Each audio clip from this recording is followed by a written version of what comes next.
For our next session,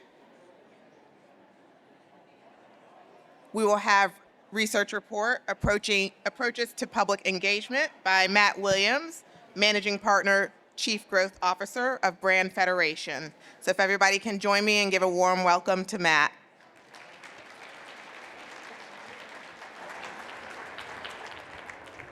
Good morning, everybody. Good morning. I feel like I should start this conversation with a big asterisk over my head. I am not a historian. I am not a manager or a leader of a cultural institution or a museum. So why the heck should you listen to this guy? What I am is the managing partner of a marketing strategy and brand strategy firm called Brand Federation. And we've had the privilege of working with Carly and Cliff and the team here at Colonial Williamsburg for the last 2.5 years or so to better understand how we, all of us in this room, can engage the people of America in a constructive conversation about history. And as part of that partnership, we've been lucky enough to be able to do some really useful and I think insightful pieces of research, quantitative research that I want to share with you all today. So it's an interesting way, we think, to shed a light on not just the challenges, which I know you all know because you live them every day, but the opportunities that might live just below the surface of those challenges. And that's what this research will show. And hopefully it'll give you an opportunity to think about how it can inform how you engage in the conversations with your stakeholders and in the public in all of your lives. So I have 3 pieces of research to share with you today, all answering a big question from a slightly different perspective. And the big questions we're talking about are, number 1, how can we better understand the atmosphere of our public conversations about history? How do people approach these conversations? And what can we do to create an environment that fosters the kind of constructive conversations that we all want that can help us move forward as a country? The first question is, just what's the state of the conversation? And the piece of research that I want to draw from is a brand study that we did for Colonial Williamsburg in the second half of 2022. And it was a combination of quantitative and qualitative research. We talked to 2,400 people around the country for the quant study. And then we brought together, in a qualitative setting, what we call virtual communities. And it's an opportunity over a couple of days for us to talk in a more one-on-one kind of intimate setting with particular groups. And we brought together groups of Black and African American respondents, Republican and leaning Republican respondents, and Democrat and lean Democrat respondents. So part of the way we structured this research on purpose was to understand the political polarization and how we can deal with that as people who want to engage everybody across the entire spectrum in historical conversations. So, shock of shocks, history is a hot button and it's a little difficult out there. Of all the people in the world that I need to say that to, this room is probably not the room that needs to hear that. But what we found was that somewhere between 60 and 70% of the people we surveyed across the political spectrum agreed with the statement, sometimes the debate around American history makes me feel frustrated or angry. Right? Probably not a shock to anybody in this room. We can take it a little deeper and make it even a little more depressing for you all. It's leading some people to tune out, right? So somewhere around 40 to 60% of the people that we surveyed agreed with the statement, sometimes I stop listening, watching, or talking about American history out of frustration or fatigue, right? It's polarized, we know that. People are starting to tune out. That's a depressing fact. But this is not all bad news, and that's where I want to focus most of our time on this particular study. What it revealed underneath the surface of the polarization that I know you all deal with every day, is that there are some shared beliefs that cross the entire political spectrum and that put the people in this room at the forefront of creating an environment where we can build more constructive conversations about the history of the nation. And we understand those shared beliefs better based on this research. One of them is a shared belief in the power and importance of historical accuracy. So 70 to 90% of the people in this survey, regardless of their political stance, believe they care deeply that an accurate portrayal of the past is told in the mainstream. They agree with that. It's important that history be accurate. They also agree On an even higher scale, 85 to 95%, that it's important that history convey a complete historical record. So the most important role of history is to tell the complete truth about the past. Accuracy, completeness, it's important across the board. There's a third shared belief. History's evolving and expanding stories are important. New information becomes available is an acceptable reason for our understanding of history to change. This was a bit of a surprise to us because we had heard so much about this debate about whether history should be something that's encased in amber, never to change, or whether, as we know, new information continues to become available as we learn more about what happened in the past, and that learning changes the way we think about what happened and how it applies to today. What we found is that the majority of people agreed with that statement. As new things become available and new learning becomes available to us, it should change our perception of history. So we back up a little bit and we say, even in this environment of political polarization, accuracy, completeness, and dynamism are principles that we can all agree with as kind of foundational elements of the conversation about history that we all want. There's a fourth one that was also really interesting to us, and this is really more about the emotional payoff that people are looking for when they interact with history, right? How important is it that your experience with American history evoke the following feelings? So we gave them a list of 14 emotions, some of which are positive, some of which not so positive. Overwhelmingly, the emotional desire people have when they interact with history is, I want to be made to feel curious. I want my interaction with history to take me deeper into this conversation and to prompt my curiosity so that I want to learn more. And I want to feel inspired. That doesn't mean I only want to hear the good news because there are difficult stories that make up our history, but I want to be inspired not just by the great things that we know the founders did, but also by the perseverance of some of the stories that we're telling, right?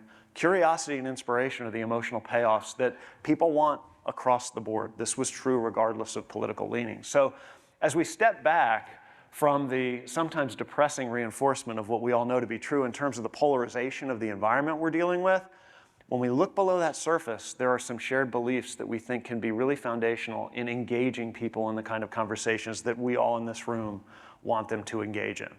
So that's an interesting piece of learning coming from the Colonial Williamsburg brand study. Here's the second piece of research that I want to share, and it's a survey of teachers. In this challenging environment, how can we help engage the next generation? How can we help create an environment for teachers in classrooms where they're having the kind of conversations with students from K all the way through 12th grade that can help those students engage in history in the right way? So we did a national teacher survey in partnership with a really terrific educational content company called Wondrous. And this was all done on behalf of History.org as we're developing the History.org website. How can we help teachers create an environment where they're teaching students about history in the way that they want to? So it was a combination, again, of qualitative and quantitative research. We did it with teachers of civics and social studies from kindergarten all the way through 12th grade, mix of grade levels, mix of tenure, so there were relatively new teachers as well as some more experienced teachers. We cut the school locations based on suburban, urban, and rural, so we can look at the data that way, and we spread the geographic distribution of the respondents across the country. So these are the findings of the teacher survey. How can we help teachers create this environment?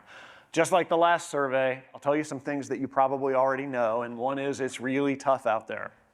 And it's really tough out there for teachers when you look at it based on grade level. So 40 to 50% of these teachers are saying, how do you feel about teaching K through 12 social studies, civics, or history education in today's environment? It is extremely difficult out there. It's hard to have these conversations. We can cut it based on school location, and it's still tough. It's especially tough, interestingly, in suburban environments. So if I'm sitting in your chair, I'm starting to think, okay, where are the people that I serve, the teachers that I can serve, and how can my institution start to help these teachers? What are they dealing with? How are some of those challenges different from location to location? In the suburban schools, it's really hard, particularly hard. It's also particularly hard for public school teachers. So, much like we saw in the last survey that used research to prove the thing we all know to be intuitively true, that our conversations are polarizing, here's another piece of research that proves what we think to be intuitively true as well, which is teaching history in today's environment is particularly difficult, no matter what kind of school you teach in. But the question becomes, okay, so how can civic institutions, cultural institutions, and museums help in this difficult environment? Teachers need all the help they can get, right? How can we do that? Well, we asked them, what do you need from a site like history.org and from cultural institutions like the museums in your community? And it was interesting to see 44 to 43%. The first two lines here are really kind of about outcomes. I want to spark students' curiosity and I want to deepen their understanding of events and topics. Okay, that's good to know that that's your goal as a teacher. Makes me feel good about sending my kids to school, right? But what can we do? We can expose students to diverse perspectives and experience throughout history, and we can use primary documents and materials to better understand a particular time, place, or event in history. Nobody's better at this, and nobody's better equipped to help teachers do this than you. It's the thing they want more than anything else. Help me engage students with these kind of primary documents and the kind of stories that I can't tell as a teacher, but you can as a cultural institution because you have access to these things. Make them available to me. Make my museum virtually accessible. Which of the following additional resources are most useful to you in your social studies, history, or civics classroom? 48% said virtual field trips, tours, online exhibits. Give me some resources I can access through digital means so that I can bring those into my classroom, even if I can't bring my classroom to you. How do I bring history to the classroom? Look at this. All the four below that, the top five in this survey, with the exception of classroom resources, which kind of a big catch-all, I would argue that these are part of that. They're all digital resources, right? Digital interactive games, digital collections of objects, images, or artwork, video content for students to watch, digital collections of primary source documents. You have them. They don't have them. They need them. They need you to bring your institution to them through the web. That way they can use it to engage their students in ways that they're not equipped to do. Nobody's better at this than you. Now we can cut some of these needs based on where these teachers came from, rural, suburban, and urban, and some interesting points of emphasis come up in this research. So we asked the same question, which of the following resources are most useful to you in your social studies, history, or civics classroom? If we look at suburban teachers over-index everybody else on virtual field trips and video content, right? So they need you to bring them content that they can use in the classroom. Where it got real interesting to us is when we look at the urban and rural teachers. What they're really asking for is domain expertise and professional development opportunities. There's a split here that we found really interesting. The suburban teachers want the resources in the form of digital experiences they can download from you and bring into their classroom. Rural and urban teachers want you to help train them. Make me smarter about history. Take the knowledge that you have, give it to me so I can impart it on my students. Different grade levels. So the last slide was about suburban, urban, and rural. This is about K through 5, 6 through 8, and 9 through 12. If we look at the K through 5, again, virtual field trips, video content for my students to watch. My fourth graders are unruly. Give me some things for them to look at, please, right? And if I can give them those things, I can keep their attention, I can keep them engaged. We look down here at 9 through 12 and 6 through 8, digital collections of primary source documents, domain expertise, and professional development opportunities. So we start to cut this data from different dimensions, and it sheds some interesting light that I hope you all can use to say, all right, there are teachers in my community. And depending on what those teachers are like, what they're teaching, what kind of communities these are, I can focus my efforts to give them the resources they need based on this research to use your expertise in a way that only you can use them and to really help them engage the next generation in the right kind of conversations. So we know from the Colonial Williamsburg brand study that there are some shared beliefs we can build on broadly in the population to engage them in these great conversations about history, whether it's dynamism, accuracy, completeness. We know from the teacher study that we did with Wondrous that there are specific things that teachers are begging for as they try to navigate the difficulty of historical conversations in the classroom. And there are unique things that you in this room can do in a way that nobody else can to help them create that environment.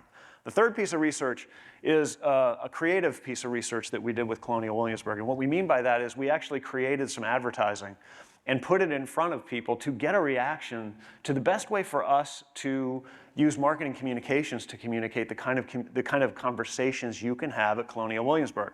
Some of those findings were specific to this place, but some of them are generalizable that we think can be used by everybody in this room as you think about, no matter how you want to engage the public in these conversations, if there's a website, if there's a marketing material, if there's information that you want to put into your exhibits, how can I do that in a way that takes the finding of this research and makes the most of the way to engage people in those forums? So we did qualitative research with 77 respondents over 2 days where we showed them creative, and I'll show you the advertising that we showed them in an attempt to use that advertising not just to say, what do you think of this ad and should we run it, although that was part of it, but also to use this advertising as kind of an avatar for the way we could talk. And as we produce future advertising, is there anything off base with this advertising that we can use as a guidance for that, or is it doing particularly important things? So here are the print ads that we showed. You can question history anywhere. Here it answers back with a picture of Stephen Seals, who you'll meet later on today. A nation built on dreams, an experience built on facts. And when it comes to the American story, we're always digging deeper.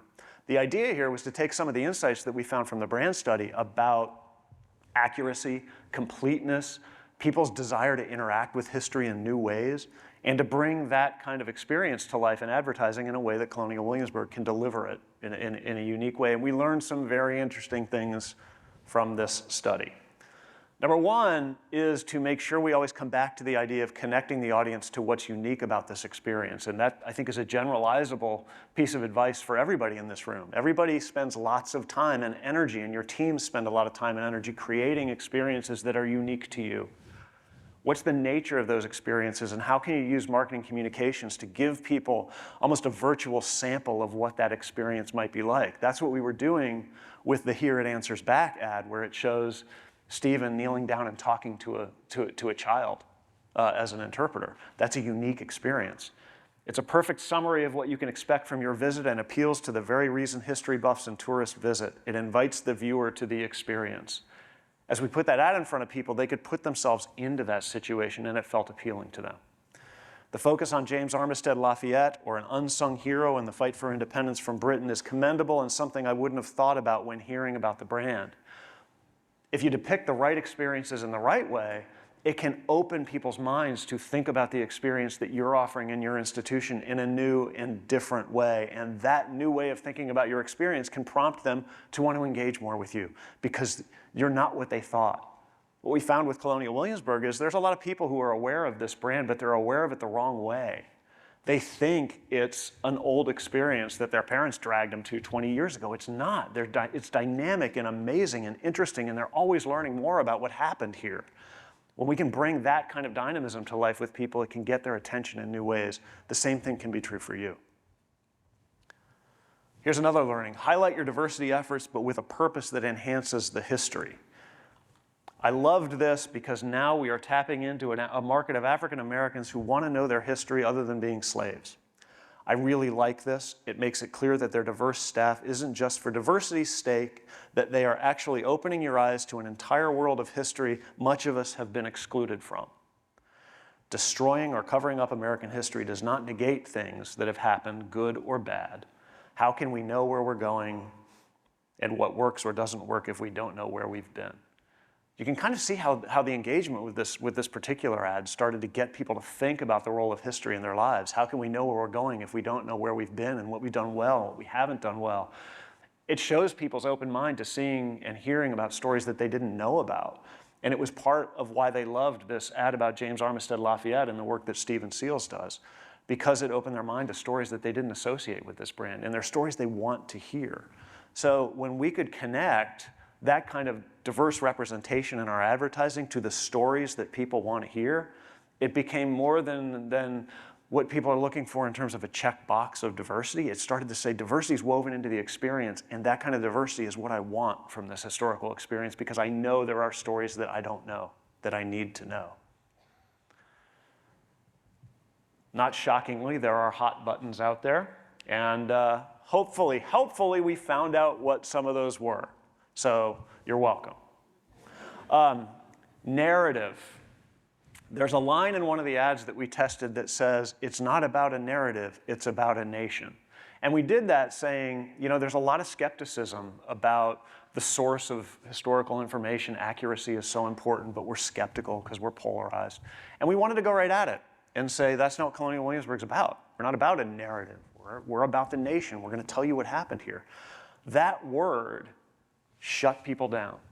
And it shut people down because it's been so co-opted by our political conversations. If you turn on a news channel, no matter which one you watch, you will probably hear the word narrative within the first 10 minutes, and it'll be connected to political spin.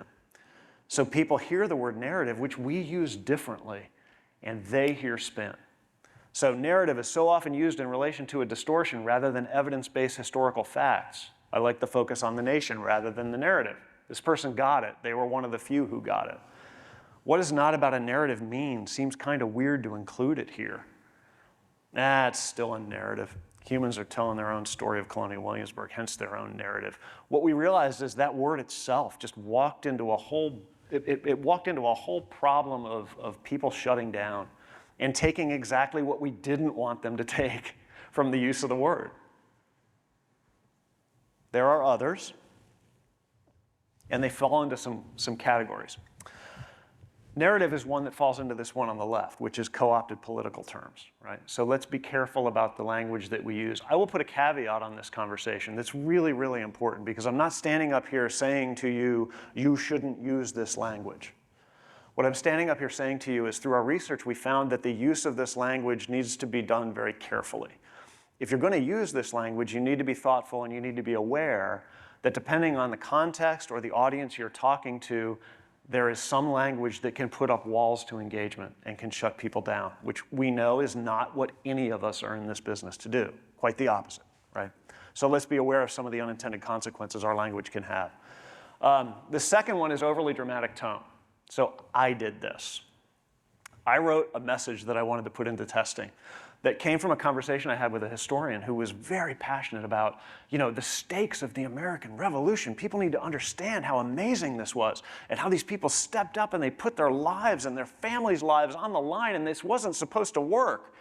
They could have died. They could have, oh my gosh, people need to understand this. And I thought, oh, this is cool. I'm going to write a message that sounds almost like a movie trailer. In a world, right? No, not even close. What I heard from people is, all right, if you need to write that kind of drama into that message, this stuff must be really boring. This is dramatic enough. The stories you all are telling are interesting enough in their own right, and if you can bring those experiences to life to people in your communications in a way that's accurate, you don't have to imbue it with all kinds of fake drama. All that does is make people feel skeptical. So one of the threads you're going to find with the learning about the messaging is that there's such a high level of skepticism among people that we will do things with all the best of intentions and they will see the worst of intentions in it, unfortunately. And that's what they saw with my dramatic tone. If you have to build it up that far, it must be really boring, right? So be careful about that. Avoid the tone that feels like it's manufacturing unnecessary drama. Exclusive language. This one we know. But people proactively would mention this to us, that you have to be very careful of language that's all well-meaning about shared American history and that makes people who feel like, I was not part of that. My ancestors were not part of that kind of history. We experienced this history completely differently. And if you rest too much on this idea of shared American history, which is your goal is to bring people together and make them feel included, they will feel excluded. They will think that you don't understand their story, right? Be careful about that. And then the last one is presumptuous language.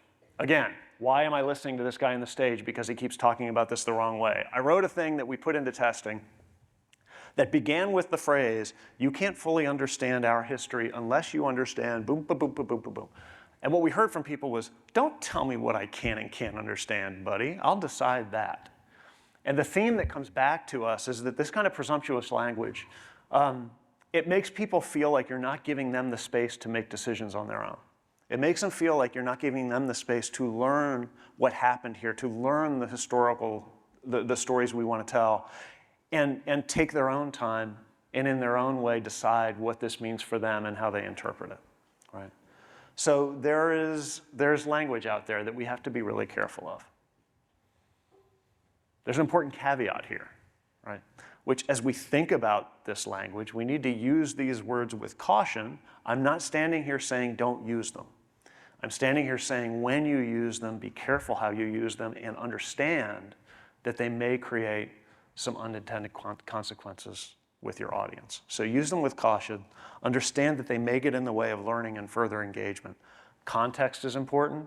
Where and when am I using this language? And who am I talking to?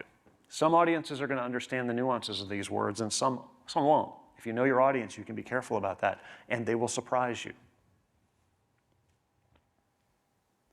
So here's what the kids say, TLDR, too long, didn't read. This is why my kids never reply to my texts. What is TLDR, right? Too long, didn't read. Here's what we want you to take away from the view of these three pieces of research. Number one, the polarization is real.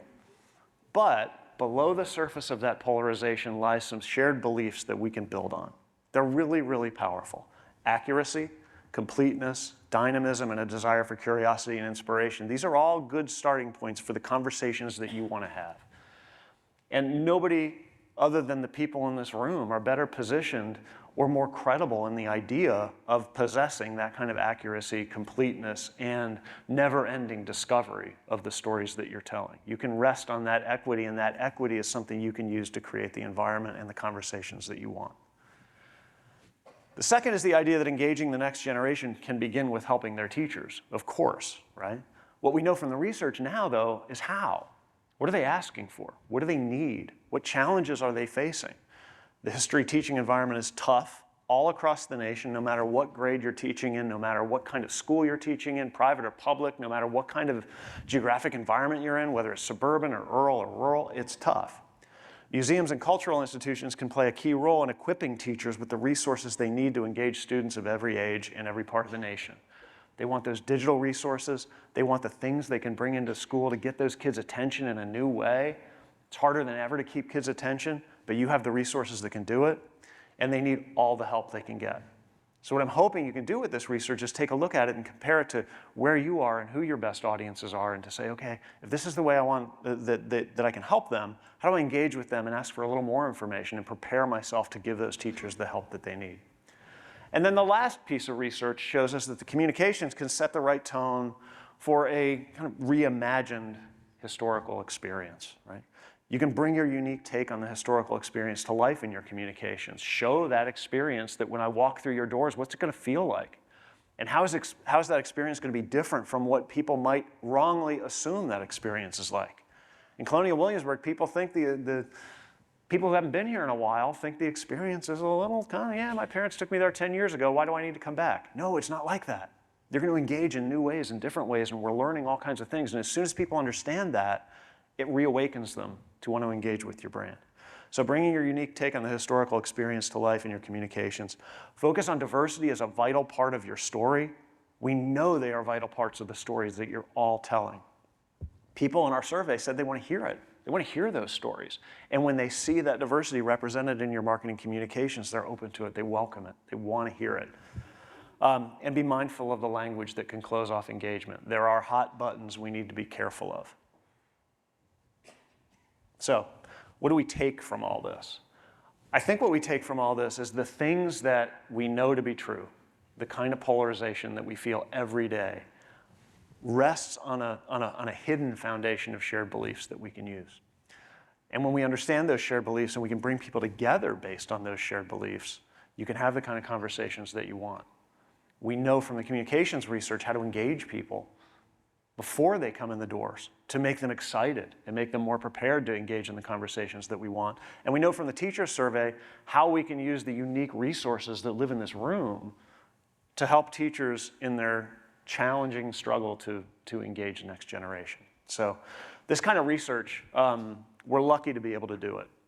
And I'm really pleased to be able to share it with you on behalf of Cliff and the folks at Colonial Williamsburg, because I think it can help move the shared goals that we all have for engaging people in a better historical conversation forward. And it can be done. And the work that you're all doing is proof of it, and hopefully this is helpful. So Matt. Thank you. Yes. We have time for...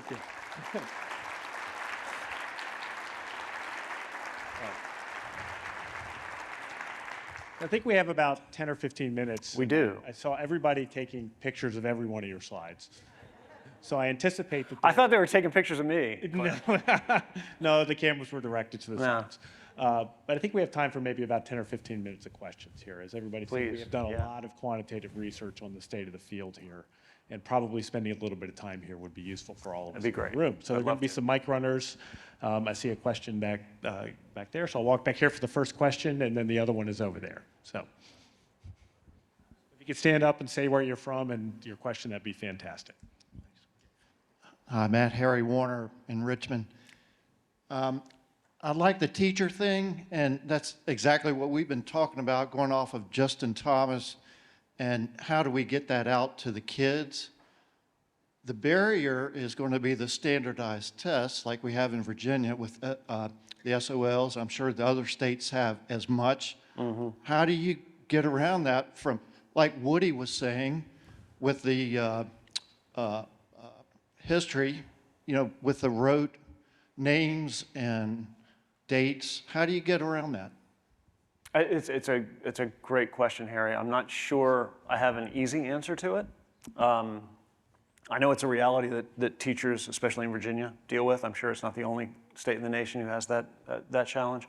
I think what we can take from the research is, even if we say there are certain things that have to be hit on so that we can satisfy the SOL requirements in Virginia, we can hit on those things in ways that can be more engaging and more interesting to the students. And maybe in doing that in the right way, whether it's using the kind of digital resources or telling a story in an unexpected way, we can tick the right boxes that let those teachers satisfy all the needs that they have to meet the SOL requirements, but maybe in the process, have a broader conversation with students about other pieces of information that come at the same time.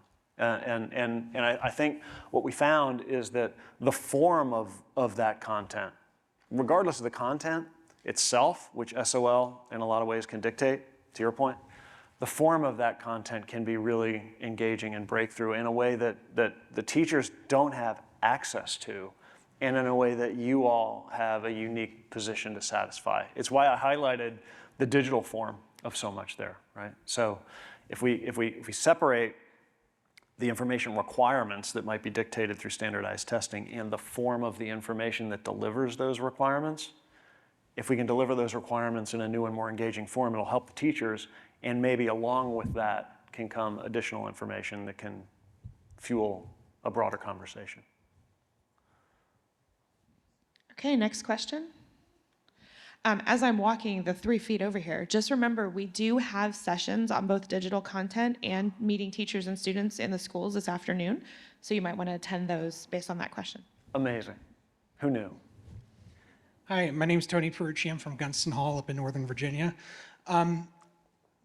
Another organization called Common Ground did a survey and found that around 44% of Gen Z actually believe that the historical information they're receiving in school is accurate, and fewer than 30% trust that the educational figures are not biased. Yeah. Is anything in your research indicate how we can overcome those numbers? I mean, if what we're doing is presenting information in school and the students are not even trusting that information, is this pipeline the way to go? I mean, I'm wondering if there's a way, or if presenting sort of primary sources is the way to go. I mean, I'm not sure. I think it might be. It's such an interesting and obviously sometimes depressing point and I wonder if it's not exactly why the teachers are asking for more of those primary sources. To say, look, I don't want this to just be coming from me. If it's come from me, unfortunately, it might be freighted with some skepticism that we don't want. If I can bring it from primary sources, it can knock down some of those walls. And if it can come from places like yours, many of which, hopefully all of which, carry with it some authority that says, no, these are experts and people who've dedicated their professional lives and scholarship to understanding history. We found that with Colonial Williamsburg. When we asked people for equity in this brand, what they think about this brand, the credibility of Colonial Williamsburg was off the charts, right? Something on the order of 70 to 80% of the people we surveyed said, yeah, I believe Colonial Williamsburg to be a credible source and a credible educator about history. I bet there are many of your brands who have that same level of equity and trust in your communities. And I would use that. If I were a teacher, I'd be depressed by the knowledge that people don't invest my lessons with the kind of credibility that I think they deserve. But I would look at you all and say, help me with that. If it comes from this cultural institution, it's not just me. It's people like you who are scholars and professionals in this areas, and you can trust this information. So I would start to use that.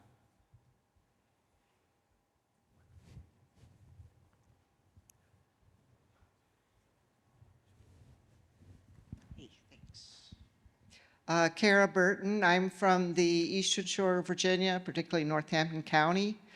One thing I'm finding missing in your research report is public libraries.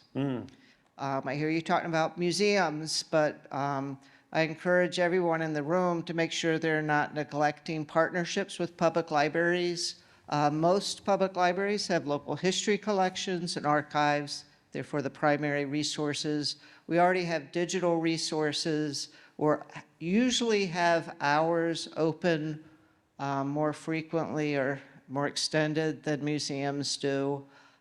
So there's, everyone would be remiss if we do not include public libraries in these discussions. We're also open to all ages. We have that credibility and respectability of that we're open to all, that we don't have that snobbery factor to overcome. I hate to say that a lot of museums do, and I used to be a museum director as well as a librarian director. So I hope in the future that you'll make sure you don't neglect them. I would never neglect libraries, never neglect. I'm on the foundation board of the Library of Virginia. If they heard me neglecting libraries, I'd be in big trouble. So thank you for that. Thank you for that. Yes. Hi, I have a question about the growing dependence or really desire on teachers' part to have these digital resources as opposed to a physical visit. And of course, our sites are in many ways dependent on actual visitation, not only for the income it generates, but also for that next generation of stewards who are going to care for these resources. Yeah. I'm just wondering if you've done any research into looking at what the connection may be between students that engage virtually with sites like ours and any later contact that results in an actual visit. So the connection between the digital content and an actual visit to the museum or the institution or the library. I don't know. I don't have that. I have to believe that if we're addressing what can be a credibility gap in the schools with the brand equity that you all have as sources of trusted historical information, and we're doing that with content that is uniquely engaging the way the teachers are asking for, it can only be helpful in that regard. But I don't have any specific research as far as how it translates or what the numbers might be from digital exposure to foot traffic. I don't know. I don't know. It's a good question, though. Yes. Lee Wright with the Pursuit of History. Great to meet so many people here today. Realistically, the most influential history communicators are on X, on YouTube, on Apple TV, on Netflix.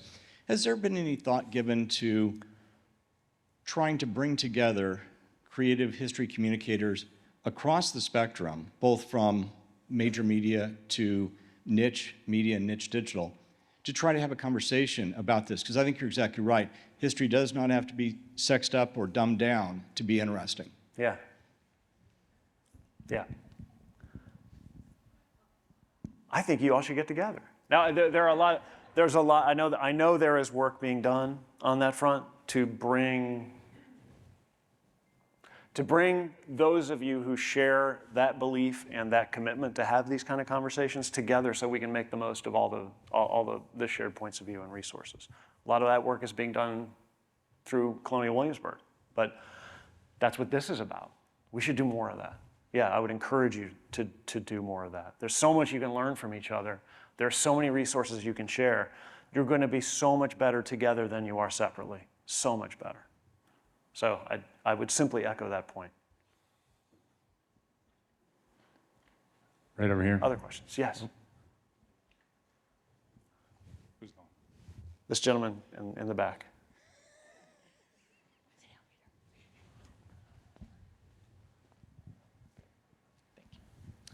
Hello, Aaron Parsons from the West Virginia Department of Arts, Culture, and History. I just want to go back to the discussion we had just a little bit ago about kind of the difference between physical foot traffic and digital content. One thing that we've been experimenting with in the West Virginia State Archives is bringing school tours into our facility, letting them see some of the primary resources that we have hands-on. And what we have learned doing that is that students seem much more interested and engage much more when they have the person standing in front of them that they can ask questions about. And I guess my question to you is, how do we do that in a digital forum? And I know that's kind of a difficult question to pose. How do we get that same level of interaction when we are looking at the resources digitally online where we cannot physically engage with those students? Yeah, it's a great question. Mr. Burns is probably better equipped to answer it than I am. Yeah, I think it's why, I think, Aaron, it goes back to why the respondents in the teacher survey were so focused on digital content, because it can do things in a more engaging way than me standing here talking to you can, especially when the job is to tell stories about history that happened, centuries ago.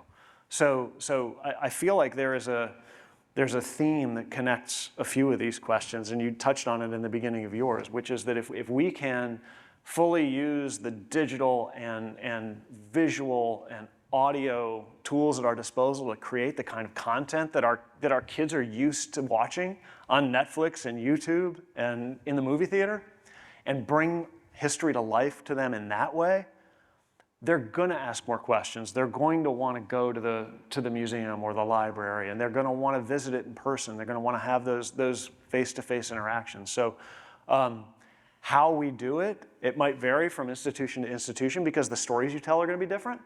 But the idea of thinking like content creators, right? Think of your institution as a physical manifestation of content. And how can I take that content philosophy and push it into the kind of media that our students and our kids are used to consuming? That'll create an amazing kind of all sensory experience for them that'll make them more engaged in history in the way we want them to. Could be in person, could be a podcast, could be a video tour, could be anything like that. Matt, we have one final question. Yes. Hi, Matt. Thanks for the great presentation. My name is Peter Hedlund. I'm with the Encyclopedia Virginia Project, which is at Virginia Humanities. And I have a question that maybe gets at the student trust issue with sources, but the survey of teachers is really interesting. I'm wondering, has there been a survey conducted of students? What do they need in the classroom? We have not done a survey of students. It should be done. I would love to do it. I don't know, Peter. It's a great question. It's a great question. We should know that answer.